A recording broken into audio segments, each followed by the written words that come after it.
വാങ്ങിപ്പോയ വിശുദ്ധന്മാരുടെ പ്രാർത്ഥന എത്രത്തോളം ഫലപ്രദമാണ്? അങ്ങനെ അവർക്ക് പ്രാർത്ഥിക്കാൻ സാധിക്കുമോ? ദേവമാതാവായ വിശുദ്ധ കന്യകമറിയാം മുതൽ പത്രോസ് പൗലോസ് ലീഹന്മാർ, ഇന്ത്യയുടെ കാവൽപിതാവായ തോമസ് ലീഹ, മറ്റ് അപ്പോസ്തലന്മാർ, സുറിയാനി സഭയിലെ ശുദ്ധിമാന്മാരും ശുദ്ധിമതികളും, ഇങ്ങനെ ധാരാളം സ്വർഗവാസികൾ സുറിയാനി സഭ അവരുടെ പ്രാർത്ഥനകൾ അഭയവും കോട്ടയും ഒക്കെ ആയിട്ട് കരുതുന്നു. വിശേഷാൽ സഹതന്മാർ, കർത്താവ് മിശിഹായിക്ക് വേണ്ടി, അവിടുത്തെ ദിവ്യ സുവിശേഷത്തിന് വേണ്ടി ജീവൻ വെടിഞ്ഞ രക്തസാക്ഷികൾ, സഹതന്മാർ, ഇവർക്കൊക്കെ മരണശേഷം പ്രാർത്ഥിക്കാൻ കഴിയുമോ? പെന്തക്കോസ്ത വിഭാഗത്തിൽപ്പെട്ട ആളുകൾക്കും പെന്തക്കോസ്ത ആശയങ്ങൾ ഉള്ളിൽ കിട്ടിയിട്ടുള്ള അപ്പോസ്തലിക സഭയിലെ ആളുകളും അതൊരു അസംബന്ധമായിട്ടാണ് കരുതുന്നത്. അപ്പൊ ഇതേക്കുറിച്ച് നമ്മൾ പറയുമ്പോൾ സഭയുടെ പാരമ്പര്യം, സഭയുടെ ഉപദേശം, ഇതൊന്നും സാധാരണ അവർ ഉൾക്കൊള്ളുകയില്ല. അവരെ സംബന്ധിച്ച് ബൈബിളിൽ നിന്ന് കാണണം വാക്യങ്ങൾ, ബൈബിൾ പറയുന്നുണ്ടോ എന്നാണ് പലപ്പോഴും ചോദിക്കുന്നത്. അതുകൊണ്ട് ഈ ആശയത്തെക്കുറിച്ച് എന്തുകൊണ്ട് വാങ്ങിപ്പോയ വിശുദ്ധന്മാരുടെ പ്രാർത്ഥനകളിൽ നമുക്ക് ശരണപ്പെടാം, എന്തുകൊണ്ട് അവരുടെ പ്രാർത്ഥനകൾ ഫലപ്രദമാണ്, എന്തുകൊണ്ടാണ് നമുക്ക് അവർ പ്രാർത്ഥിക്കുന്നു എന്ന് ഉറപ്പുവരുത്താൻ കഴിയുന്നത്, ഈ കാര്യങ്ങൾക്ക് ബൈബിളിൽ തെളിവുണ്ടോ എന്ന് പരിശോധിക്കുകയാണ് നമ്മൾ ചെയ്യുന്നത്. വിശുദ്ധ പൗലോസ് ലീഹ തന്റെ വത്സല ശിഷ്യനായിരിക്കുന്ന തിമോത്തിക്ക് ലേഖനം എഴുതുമ്പോൾ 1 തിമോത്തിയോസ് 2 അധ്യായം അതിന്റെ 1 വാക്യം ഇങ്ങനെയാണ് വായിക്കുന്നത്: എന്നാൽ സകല മനുഷ്യർക്കും നാം സർവഭക്തിയോടും ഘനത്തോടും കൂടെ സാവധാനതയും സ്വസ്ഥതയുമുള്ള ജീവിതം കഴിക്കേണ്ടതിന് വിശേഷാൽ രാജാക്കന്മാർക്കും സകല അധികാരസ്ഥന്മാർക്കും വേണ്ടി യാചനയും പ്രാർത്ഥനയും പക്ഷവാദവും സ്തോത്രവും ചെയ്യണമെന്ന് ഞാൻ സകലത്തിനു മുമ്പേ പ്രബോധിപ്പിക്കുന്നു. So this is very important എന്നാണ് പൗലോസ് അപ്പോസ്തലൻ പറയുന്നത്. എല്ലാത്തിനും മുമ്പ് കൺസിഡർ ചെയ്യേണ്ട ഒന്നാണ്. First of all I exhort, there is a reason for this exhortation. So ഇവിടെ പൗലോസ് പറയാണ്, തുടർച്ചയായിട്ട് ആർക്ക് വേണ്ടിയാണ് പ്രാർത്ഥിക്കുന്നത്? നിങ്ങൾ ആ ഒന്നാമത്തെ വാക്യം നോക്കി. എന്നാൽ സകല മനുഷ്യർക്കും, കുറെ കൂടെ മുൻപോട്ട് ചെല്ലുമ്പോൾ നിങ്ങൾക്ക് സംശയം ഉണ്ടാകാതിരിക്കാനാണ് ഞാൻ ശ്രദ്ധിക്കാൻ പറഞ്ഞത്. എന്നാൽ സകല മനുഷ്യർക്കും വേണ്ടി എന്ത് ചെയ്യണം? Supplications, prayers, intercessions and thanks giving. അപ്പോ അവിടെ പറയുന്നു സകല മനുഷ്യർക്കും വേണ്ടി പ്രാർത്ഥിക്കണം, അപേക്ഷിക്കണം, അഭയയാചന കഴിക്കണം, സ്തോത്രമർപ്പിക്കണം. അപ്പൊ പ്രാർത്ഥനയും സകല മനുഷ്യർക്കും വേണ്ടിയാണ് ഇത് ചെയ്യുന്നത്. എന്നാൽ വിശേഷാൽ രാജാക്കന്മാർക്കും സകല അധികാരസ്ഥന്മാർക്കും യാചനയും പ്രാർത്ഥനയും പക്ഷപാതവും സ്തോത്രവും ചെയ്യണം എന്ന് ഞാൻ സകലത്തിനു മുമ്പേ പ്രബോധിപ്പിക്കുന്നു. അപ്പോ അത് നമ്മുടെ രക്ഷിതാവായ ദൈവത്തിന്റെ സന്നിധിയിൽ നല്ലതും പ്രസാദകരവുമാകുന്നു. For this is good and acceptable in the sight of God our saviour. അപ്പൊ നമ്മുടെ രക്ഷിതാവായ ദൈവത്തിന്റെ സന്നിധിയിൽ നല്ലതും പ്രസാദകരവുമായിട്ടുള്ള ഒരു കാര്യമാണ്.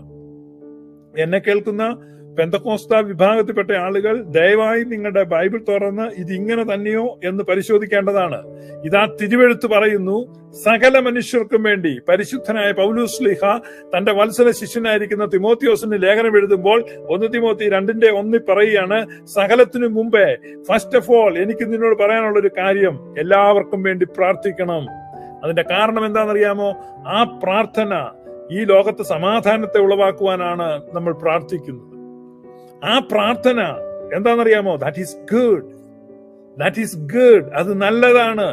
അടുത്തത് that is acceptable, that is acceptable, അത് സ്വീകാര്യമാണ് ദൈവസന്നിധിയിൽ, നല്ലതാണ്. അപ്പൊ നമ്മൾ എന്താണ് അറിയേണ്ടത്? ദൈവത്തിന്റെ ഹിതം, what is the will of God. Will of God അറിയണമെങ്കിൽ എന്താ നമ്മൾ ചെയ്യേണ്ടത്?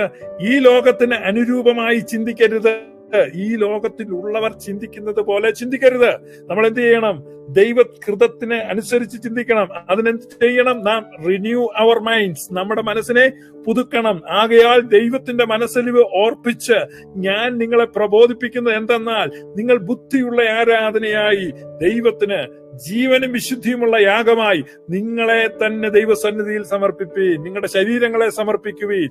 അവിടെ പറയുകയാണ് എന്തെന്നറിയാമോ? ദൈവത്തിന് പ്രസാദകരമായിട്ടുള്ളത് എന്താണ്? ഈ ലോകത്തിന് അനുരൂപമാകാതെ നന്മയും പ്രസാദവും പൂർണ്ണതയുമുള്ള ദൈവഹിതത്തെ അന്വേഷിക്കുക. വാട്ട് ഈസ് നന്മ? ഗുഡ്, പ്രസാദമായത് അക്സെപ്റ്റബിൾ, ആൻഡ് പൂർണ്ണമായത് പെർഫെക്റ്റ്. അപ്പോ നമ്മൾ എന്ത് ചെയ്യണം? Good, acceptable and perfect will of God.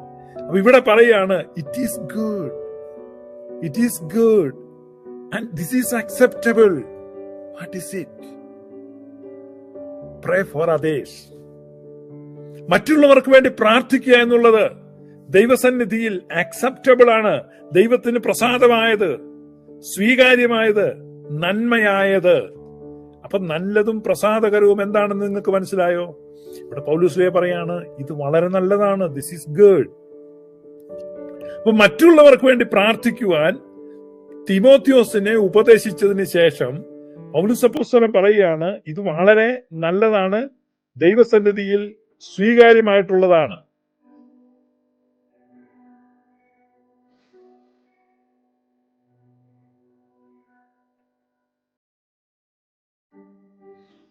ദൈവസന്നിധിയിൽ വളരെ പ്രസാദകരമാണ്. അപ്പൊ ഇനിയിപ്പോ ഈ പൗലോസ് അപ്പോസ്തലൻ പറയാണ് എങ്ങനെ പ്രാർത്ഥിക്കണം, എപ്പോൾ പ്രാർത്ഥിക്കണം? ഇടവിടാതെ പ്രാർത്ഥിപ്പീൻ, നിരന്തരമായി പ്രാർത്ഥിപ്പീൻ. ആർക്ക് വേണ്ടി പ്രാർത്ഥിക്കണം? സകല മനുഷ്യർക്കും വേണ്ടി പ്രാർത്ഥിക്കണം. ഈ സകല മനുഷ്യർക്കും വേണ്ടി പ്രാർത്ഥിക്കുന്നു. സുറിയാനി സഭയുടെ ലിറ്റർജി നിങ്ങൾ നോക്കുമ്പോൾ അവിടെ സകല മനുഷ്യർക്കും വേണ്ടി പ്രാർത്ഥിക്കുന്നുണ്ട്. ഞങ്ങളുടെ ഗുരുക്കന്മാർക്കും വാങ്ങിപ്പോയവർക്കും എല്ലാം വേണ്ടി പ്രാർത്ഥിക്കുന്നു. അപ്പൊ സകല മനുഷ്യർക്കും വേണ്ടി പ്രാർത്ഥിക്കണം. അപ്പൊ ഇതെങ്ങനെ പ്രാർത്ഥിക്കുന്നേ? ഇത് ദൈവസന്നിധിയിൽ പ്രസാദകരമാണ് മറ്റുള്ളവർക്ക് വേണ്ടി പ്രാർത്ഥിക്കുന്നത്. ആരാ പറഞ്ഞേ? പൗലോസ് അപ്പോസ്തലൻ പറയാണ്.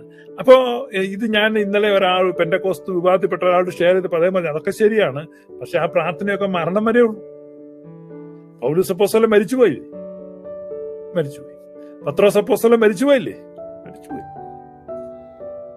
വിശുദ്ധന്മാരും വിശുദ്ധമതികളും ഒക്കെ മരിച്ചുപോയില്ലേ? സഹദേവന്മാർ കൊല്ലപ്പെട്ടില്ലേ? അപ്പൊ പിന്നെ എങ്ങനെ അവർ പ്രാർത്ഥിക്കുന്നേ? അപ്പോ ശരീരത്തിൽ നിന്ന് ജീവൻ പറഞ്ഞു മാറുമ്പോൾ അവരുടെ പ്രാർത്ഥന അവസാനിക്കും എന്നാണ് ഇവർ കരുതുന്നത്. കാരണം പൗലോസ് അപ്പോസ്തലൻ ഇവരോട് പറയാണ്, നിങ്ങൾ ഈ ലോകത്തിൽ മാത്രം പ്രത്യാശയുള്ളവരാണെങ്കിൽ, നിങ്ങൾ ഈ ശരീരത്തിൽ വസിക്കുമ്പോൾ മാത്രം പ്രത്യാശയുള്ളവരാണെങ്കിൽ നിങ്ങൾ സകല മനുഷ്യരിലും അരിഷ്ടന്മാരത്രേ. നിങ്ങൾ ഈ ശരീരത്തിൽ വസിക്കുമ്പോൾ മാത്രം പ്രത്യാശയുള്ളവരാണെങ്കിൽ നിങ്ങൾ സകല മനുഷ്യരിലും അരിഷ്ടന്മാരത്രേ. അത് പെന്തക്കോസ്തുകാരാണ് എന്ന് ഞാൻ അർത്ഥശങ്കക്കിടയില്ലാതെ പറയും. കാരണം അവരെ സംബന്ധിച്ച് ഈ ശരീരത്തിൽ വസിക്കുമ്പോൾ മാത്രമേ പ്രത്യാശയുള്ളൂ. അതിനെയാണ് ഈ ലോകത്തിൽ മാത്രം പ്രത്യാശയുള്ളവർ.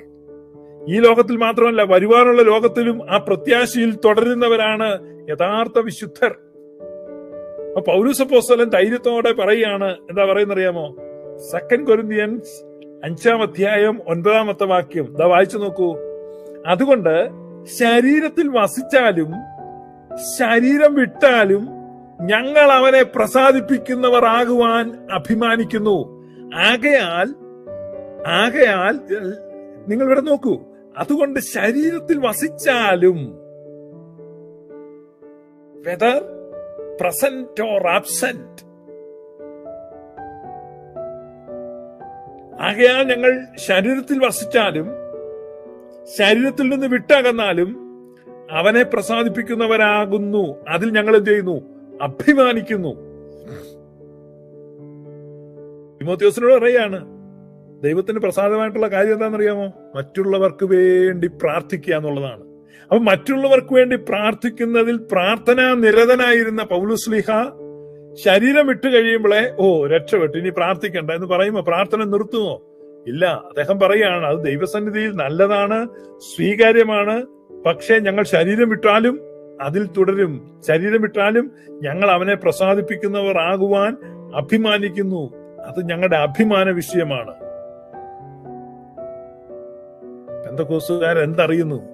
ഇത്ര അബദ്ധമായിട്ട് അവര് ചിന്തിക്കുന്നത്. അപ്പം ശരീരം വിട്ടാലും ഞങ്ങൾ we will continue this ministry. We will continue this ministry. ശരീരം വിട്ടാലും ഞങ്ങൾ അവനെ പ്രസാദിപ്പിക്കുന്നവർ ആകുവാൻ അഭിമാനിക്കുന്നു. ഇതുകൊണ്ട് വിശുദ്ധന്മാർ പ്രാർത്ഥിക്കുന്നു. അതുകൊണ്ടാണ് നമ്മൾ പറയുന്നുണ്ടല്ലോ, നിർത്തിയിടരുതേ പരിശുദ്ധേ ഞങ്ങൾക്കായുള്ള അർത്ഥനകൾ. ഒരിക്കലും നിർത്തില്ല. കാരണം അത് ദൈവസന്നിധിയിൽ പ്രസാദകരമായ കാര്യമാണ്. ഈ വാങ്ങിപ്പോയ വിശുദ്ധന്മാരും വിശുദ്ധമതികളും നിരന്തരമായിട്ട് സകല മനുഷ്യർക്കും വേണ്ടി പ്രാർത്ഥിക്കുക കേട്ടോ. സകല മനുഷ്യർക്കും വേണ്ടി പ്രാർത്ഥിക്കുക. അതിനെ അക്നോളജ് ചെയ്യുക എന്നുള്ളതാണ് ചർച്ചിന്റെ ഡ്യൂട്ടി. ശരിയായ വെളിപ്പാടുള്ള സഭ, ആ ബന്ധമുള്ള സഭ, പരിശുദ്ധ കന്യകാമറിയവും പൗലൂസ് പത്രോസ് ലീഗന്മാരും വിശുദ്ധ തോമാസ് ലീഗ ഇവരുമായിട്ടൊക്കെ നേരിട്ട് ബന്ധത്തിൽ നിൽക്കുന്ന ആ സഭ, ആ പിന്തുടർച്ചയുള്ള സഭ, ആ സഭയുടെ മക്കൾ അതിനെ തിരിച്ചറിയാണ്, അക്നോളജ് ചെയ്യുകയാണ്. അവര് നമുക്ക് വേണ്ടി പ്രാർത്ഥിക്കുന്നു. അല്ല, നമ്മൾ പറയുന്നോണ്ടല്ല അവര് പ്രാർത്ഥിക്കുന്നത്. ഇപ്പൊ നമ്മള് മാതാവെ ഞങ്ങൾക്ക് വേണ്ടി അപേക്ഷിക്കണമേ, പ്രാർത്ഥിക്കണമേ എന്ന് പറയുന്നുണ്ടൊന്നും അല്ല മാതാവ് പ്രാർത്ഥിക്കുന്നത്. മാതാവ് പ്രാർത്ഥിച്ചുകൊണ്ടിരിക്കുന്നത്, നിരന്തരമായി പ്രാർത്ഥിക്കുകയാണ്. എങ്കിലും നമ്മൾ അതിനെ അക്നോളജ് ചെയ്യുന്ന വരികളാണത്. അതുകൊണ്ടാണ് അങ്ങനെ പാടുന്നത്, നിർത്തിയിടരുതേ പരിശുദ്ധേ ഞങ്ങൾക്കായുള്ള അർത്ഥനകൾ. ഞാൻ ഷിബു പീഡിയക്കൽ. നിങ്ങൾ കേട്ടുകൊണ്ടിരിക്കുന്നത് ഗ്ലോറിയസ് ഗോസ്പൽ. ഇത്തരത്തിലുള്ള കൂടുതൽ വീഡിയോകൾക്കായി ഗ്ലോറിയസ് ഗോസ്പൽ ഒഫീഷ്യൽ എന്ന ഞങ്ങളുടെ യൂട്യൂബ് ചാനൽ സന്ദർശിക്കുക. ദൈവം നിങ്ങളെ അനുഗ്രഹിക്കട്ടെ.